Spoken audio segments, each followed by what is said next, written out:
Hello everyone, my name is Kylie, and today I will be presenting an in-depth analysis of the key issues impacting of Malaysia's economy. Currently, Malaysia is at a critical junction in its journey towards becoming a high-income nation under Vision 2030. While our GDP is projected to maintain a steady growth of 4% to 5% in 2024 and 2025, we cannot ignore the structural challenge lurking behind these figures. Today, I have selected three of the most pressing issues: young unemployment, income inequalities, and fiscal management, to examine their cause, impacts, and potential solutions. First, let's address the issue of young and graduate unemployment. While Malaysia's national unemployment rate remains stable at around 3.3%, which is considered full employment, the unemployment rate of young aged 15 to 24 persists is over 10.5%. Why is this happening? The primary cause is a skill mismatch. Many graduates hold degrees that do not align with the current demands of Industrial Revolution 4.0. We are producing many graduates, but not necessarily the ones the market actually needs. The consequences are severe. It leads to a brain drain, where our best talents migrate to countries like Singapore.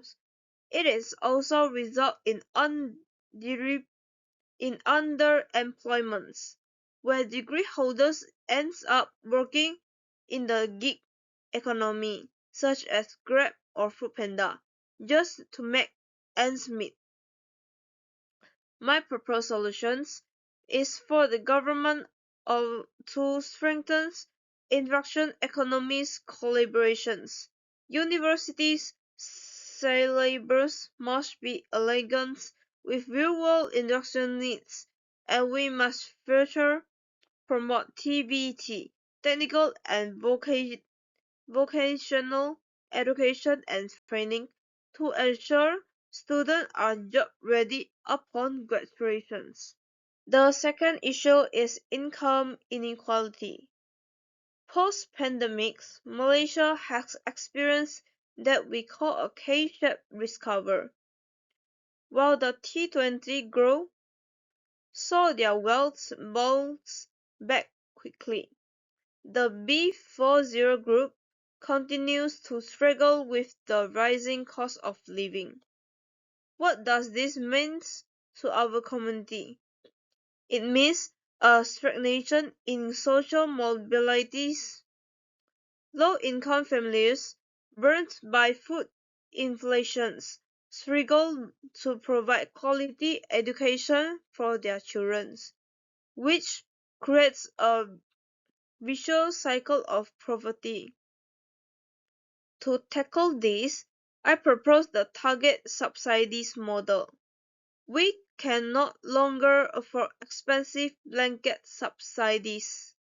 By utilizing the PADU database, the government can precisely channel full of food subsidies directly to vulnerable groups.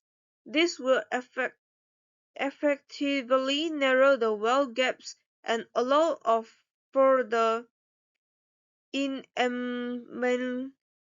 implementations of fierce progressive wage model. Last, we must confront the issues of public debt and fiscal management. Currently, Malaysia's federal debt to GDP ratio is approaching 65%. This is a major red flag because high debt service charge are eating into our development budgets. How does this affect the labor markets and the economy? Simply but, if the government spends too much on paying interns, there is less money left for school, hospital, and public infrastructure. This is not limit future economic growth but may also force the government to burden tax, such as the SST, which reduce the purchasing power of every Malaysian. To mitigate this challenge, the government must strictly enforce the Fiscal Responsibility Act (FRA). We must diversify our revenue, reduce our over-reliance on patrons' dividends, and achieve fiscal self-sufficiency rates that relying on constant borrowing to fund operations.